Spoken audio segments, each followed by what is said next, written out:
We're down to the last 2 weeks of the 2024-25 OHL regular season. It's that time where we're starting to see teams figure out what positioning they'll have going into the postseason.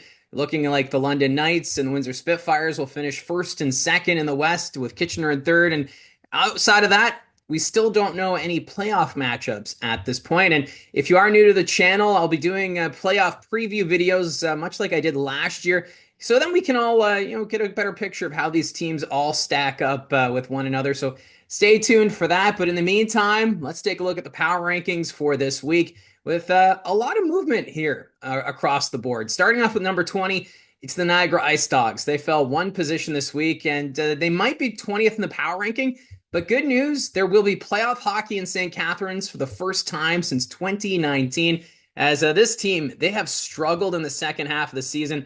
They went 0-2-1 last week and have one win over their last 16 games. So that's why I have Niagara at 20th. And you just hope this team can maybe get some momentum going into the postseason. I know it's a younger team. They've been dealing with injuries. Of course, Owen Flores still out in the lineup. But this is a Niagara team that, it's exciting. They're going to be in the playoffs. But boy, oh boy, it'd be nice to see them get some wins before those playoff games start to take shape.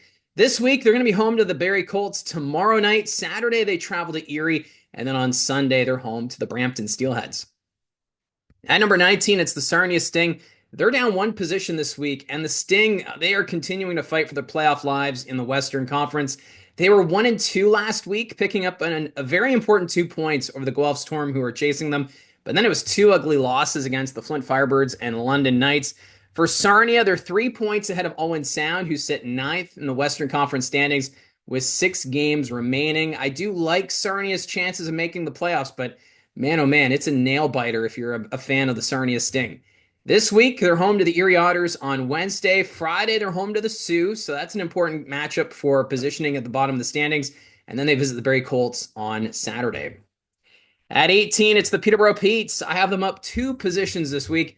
Mathematically, the Petes, they still are in the race for that final playoff spot in the Eastern Conference standings, but either a loss or a North Bay victory this week will end those chances. So their playoff hopes fading fast here for the Maroon and White. For Peterborough, they did win both their games last week. Wins over the Ottawa 67s as they try to end their rivals' playoff hopes as they play spoiler here down the stretch. Coming up this week for Peterborough, they're home to Brampton on Wednesday. Friday, they visit Kingston. And then Saturday, they're home to the Sudbury Wolves. At number 17, I have the Guelph Storm, who fell 2 positions this week.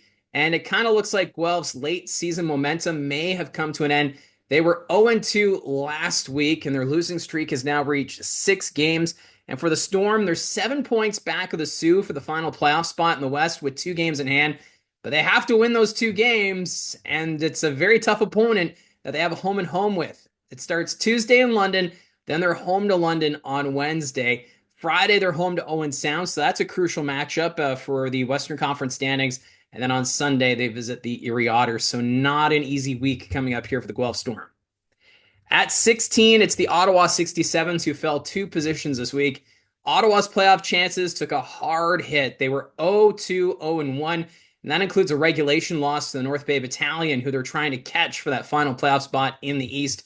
The 67s, they're 4 points back of the Battalion with 6 games left in the regular season. So time running out here on the barber poles down the stretch. Now, coming up this week, they're in Kingston on Wednesday. Friday, they're home to Oshawa. And then Sunday, they're home to Kingston. So playing some division rivals here this weekend, and look to play spoiler with those teams battling for top spot in the East Division. At 15, I have the Sioux Greyhounds. They're up 1 position from last week.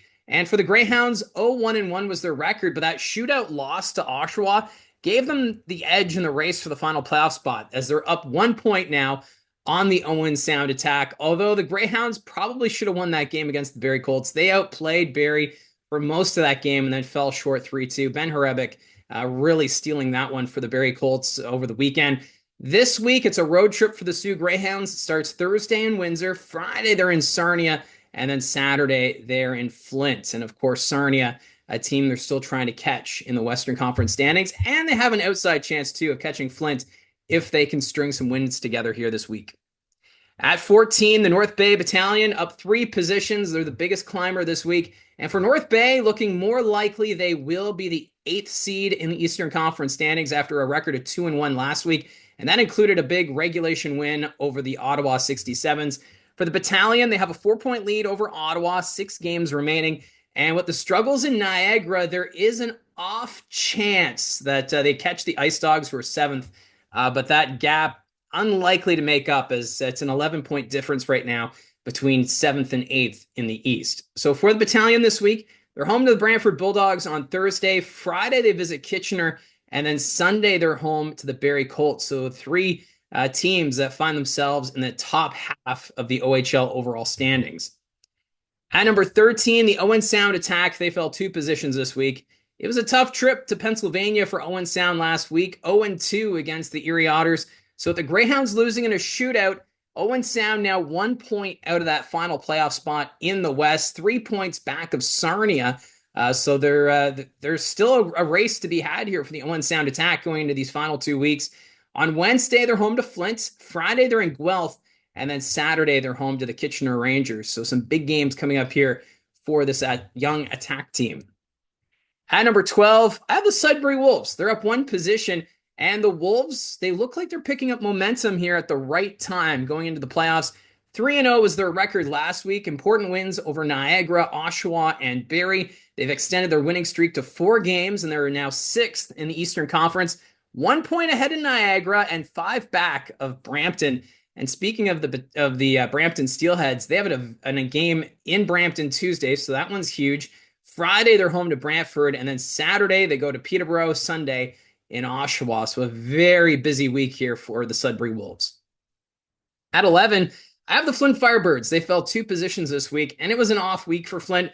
Their record 1-2, but it was a very important win Saturday over the Sarnia Sting as they're trying to clinch a playoff spot.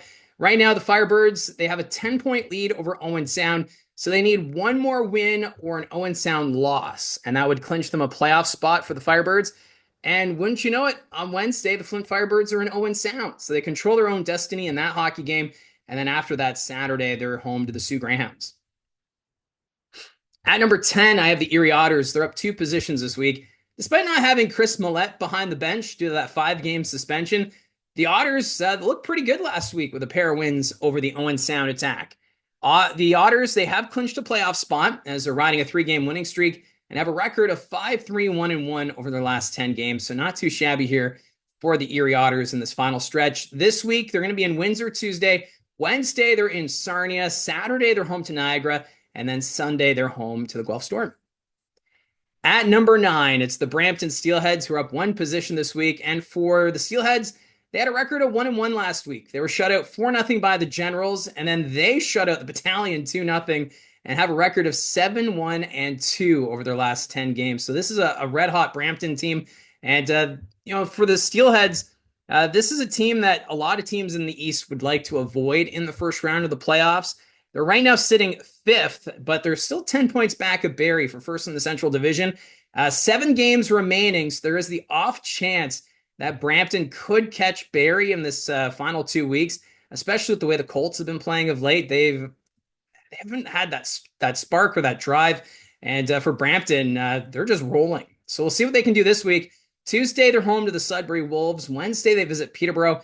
Friday, they're home to Barrie. And then Sunday, they visit the Niagara Ice Dogs. So that game on Friday could be pretty key for the Brampton Steelheads and whether or not they have a chance of catching Barrie for first place in the Central Division. And I will be at that game as the Barrie Colts travel to the CAA Center on Friday. Looking forward to my first trip to Brampton since the Battalion left for North Bay. What was that? Back in 2013. That was the last. I was there at that final game when the Sudbury Wolves eliminated the Brampton Battalion in that playoff series of Game 5 of that series.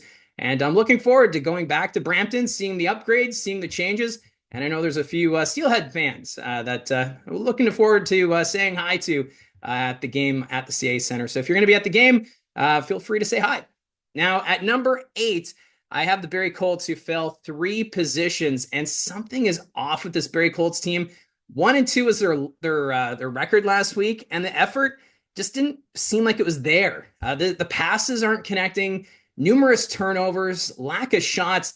And if it wasn't for Ben Horebic, they would have been 0-3 last week. So There is time for this team to turn it around before the playoffs, but you just want to see some urgency from this team because just 2 wins is all they need to clinch first place in the Central Division. But with the effort they had this past weekend, I wouldn't be surprised if they lose the remaining games because they're playing teams that are more desperate and showing that urgency and that competitiveness. Whereas the Colts, they seem to be going through the motions and coasting. So we'll see if that changes this week because they have some very big games coming up. Tuesday, they will be in Niagara, so that could be a playoff preview. Friday, they're in Brampton. The Steelheads, they don't have that off chance of catching them for first in the Central. And then on Saturday, they're home to Sarnia. And then on Sunday, they're in North Bay. So it's we'll have to wait and see what kind of Barrie Colts team we get this week. It's been a Jekyll and Hyde situation, and yeah, it's a head scratcher as to what's going on right now with this Barrie Colts team. At number 7, I have the Windsor Spitfires. No change from last week. Now the Spitfires, the first team to clinch their division. They are West Division champs, and they will finish second place in the Western Conference standings. So it'll be interesting to see how this team finishes the regular season, knowing that they've got their spot locked right now going into the playoffs. So do they rest some players? And does Greg Walters try and keep them motivated just to make sure this team doesn't start to develop bad habits going into the playoffs? So that's going to be the big test for the Windsor Spitfires over this next 2 weeks. This week, they're home to the Erie Otters on Tuesday. Thursday, they're home to the Sioux. Saturday, they travel to Saginaw. And then Sunday, they're home to the London Knights. At number 6, it's the Oshawa Generals, who are up 2 positions. It was a decent week for Oshawa. 2-1 was their record. They needed a shootout, though, to win on the road against the Sioux Greyhounds, but I was really impressed with their 4-0 win on the road against the Brampton Steelheads. And this is an Oshawa Generals team that we've had high expectations for all season, and we do see at times how this team can just shut down a game, another team. Jacob Oster in net has shown some flashes of why he was the OHL goaltender of the year last year, and just that depth up front. So very impressive win there against one of the hottest teams in the OHL. Now for Oshawa, they're 3 points back of Brantford for first in the East Division and 2 points ahead of Kingston. So they can't let up here because they got the Frontenacs right on their tail. Now this week for Oshawa, they will be in Ottawa Friday, and then Sunday they're home to the Sudbury Wolves. At number 5, the Saginaw Spirit. They're up 1 position this week, and for the Spirit, they looked really good to start the week. Wins over Flint and Barrie, and then they laid an egg in an 11-3 loss to Brantford. Every team's going to have those off nights. And Andrew Oak, of course, he's been out of the lineup, and that's been an issue here for the Saginaw Spirit. But with Windsor now taking top spot in the division, the only thing left now for Saginaw is to guarantee home ice advantage in the first round of the playoffs. And they do have a 7-point lead over Erie. So they do also have 2 games in hand, or the Otters have 2 games in hand. But still, I would expect Saginaw should finish 4th in the West, but we'll see how they do over these next 2 weeks. This week, just 2 games. Friday, they'll be in London, and then Saturday, they're home to the Windsor Spitfires. At number 4, the Kingston Frontenacs. They're down 1 position. At home, the Fronts, they've been lights out. But they go on the road this past week for 3 games, and they have a 1-2 record. Although it was some tough competition against Windsor and London. Kingston right now 4th in the Eastern Conference standings, 5 points back of Brantford for first with 1 game in hand. And if they do end up 4th, that likely means they'll meet the Brampton Steelheads in the first round of the playoffs. So that would be a tough challenge to open the postseason, but we'll have to wait and see how things unfold here. This week, they're home to the Ottawa 67s Wednesday. Friday, they're home to Peterborough. And then on Sunday, they visit the Ottawa 67s. At number 3, I have the Kitchener Rangers. They are up 1 position, and the Rangers 2-0 was their record last week as they look to build some momentum going into the playoffs. And the Kitchener Rangers, 8 points back of London for first in the Midwest Division, just 5 games remaining. So first, very unlikely here for Kitchener. So third is where this team will likely finish. That'll likely be confirmed as this week progresses. But coming up this week, they're going to be home to the North Bay Battalion on Friday, and then Saturday they visit the Owen Sound Attack. At number 2, it's the Brantford Bulldogs. They dropped 1 position. There was a lot of excitement going into last Wednesday's game. The top 2 teams in the OHL, London versus Brantford, but they couldn't find the back of the net. Ended up losing 5-0 to the Knights, but they made up for it with wins in Flint and Saginaw by a combined score of 15-5. Also to note, Nick Lardis now sitting at 70 goals, making him the 8th player in OHL history to reach the mark. He's the first player to do so since John Tavares reached 70 in 2006, 2007. So the Nick Lardis show continues. And this week for the Bulldogs, it's a trip up north. They're going to be in North Bay on Thursday, and then Friday they're in Sudbury. So that leaves us with number 1 in the power rankings, and it's the London Knights, up 1 position. And the Knights, they have been one of the most consistent teams this year across the Canadian Hockey League. Last week, a 3-0 record, and they reached a pair of milestones. In the 3-2 win over Kingston, Dale Hunter reached the 1,000 career wins mark, second only to Brian Kilray. And in their 9-0 win over Sarnia yesterday, they reached the 50 win mark for the second consecutive season. So very impressive stats here for the London Knights organization. And for London, they need just one more win, and that would clinch them the Hamilton Spectator Trophy as the regular season champions and would get home ice advantage throughout the playoffs. So remarkable run yet again by the London Knights. And we'll see how this season ends up. They're going to have a home and home at the Guelph Storm this week. It starts Tuesday in London. Wednesday, they're in Guelph. Friday, they're hosting the Saginaw Spirit. And then on Sunday, they visit the Windsor Spitfires. So that's how I see it from the booth for this week. And let me know in the comments below your thoughts on the season so far. What are you most excited about going into these final 2 weeks? And, let me know what team you cheer for and what you expect your team to do as they prepare for the playoffs. Who are you looking forward to most, maybe meeting in the playoffs, or maybe if you're a team that's looking to the offseason, let me know on that front as well. So again, thank you very much for all your support. Don't forget to hit like and subscribe if you haven't hit subscribe already, and we'll talk to you again soon.